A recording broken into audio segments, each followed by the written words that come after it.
Hi everyone. So the playwright Oscar Wilde is credited for saying, "Be yourself because everyone else is taken." This is a great starting point to, as Tom Peters suggests, creating your own personal unique brand and strategizing how to market that brand. Sometimes, though, starting the branding process might feel like a really big obstacle to overcome. It actually is pretty common to feel overwhelmed at this stage of the brand development process. So we are including a template with some questions and prompts to get you started on your way. Think of this as an ongoing project. It's something to which you can and really should add evidence, revisions, and updates. Remember that foundational habit of reflection will help you to not only start this process, but most importantly, revise it as you add new artifacts, you gain new experiences, you're involved in more projects, and so forth.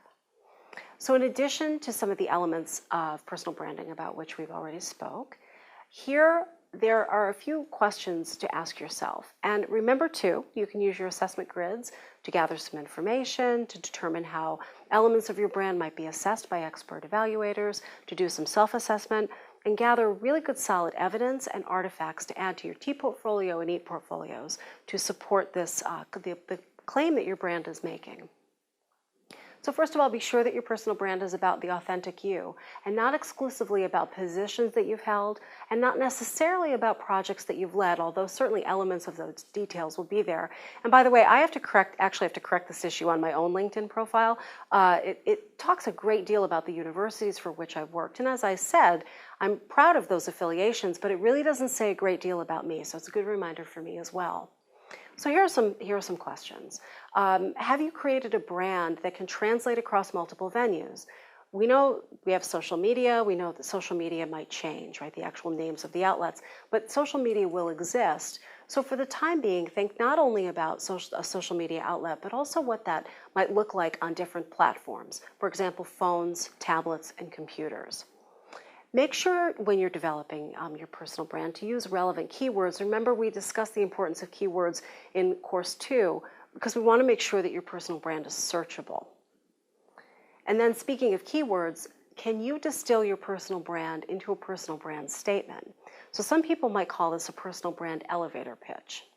And it is sort of a 30-second quick description of what your personal brand is all about.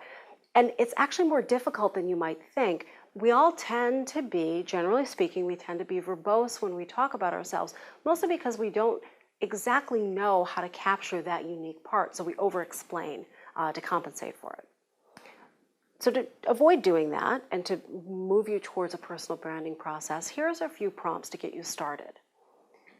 What do you do better than anyone else? What are your professional values? How do you think your manager or supervisor or past manager or supervisors would describe you? And then what about your colleagues? How would they describe you? What are the unique attributes of your work style? How do you solve problems or get results?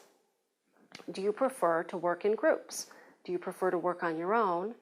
And can you say why? And then if you have to work in one scenario when you prefer the other, how do you manage that? How do you sort of compensate and work to your best anyway, no matter the scenario? For example, can you be a self-starter even if you prefer collaborative group work? So for example, I'm teaching a not-for-profit leadership course, and we ask students to think of someone they consider a leader. If you did the same, what attributes does that person have? And do you have them too? What are your short-term and long-term goals? So that can, really be a vague question. So it might help to think in terms of 1, 3, and 5-year blocks of time. Organizations have mission statements. What's yours? And then in what areas do you take the most professional pride? What's your personal elevator pitch? Could you describe your unique brand to someone in 30 seconds or less? And just a little digital literacy 101. Have you completely investigated your online social profile? If your professional brand, no matter how unique and expertly crafted, is in danger of becoming tarnished by perhaps a sloppier personal brand, then the personal brand needs to be reevaluated, and you should consider ways to align them. And this is, of course, not to suggest that you can't have a private-facing identity, but be careful to not cross private with public. It's really important. So use these prompts to create your own brand, add to them, modify them, and make sure to keep that brand current. As with your resume, it's far easier to add new projects as you go along than to try to remember everything when a new opportunity presents itself. Good luck with this process.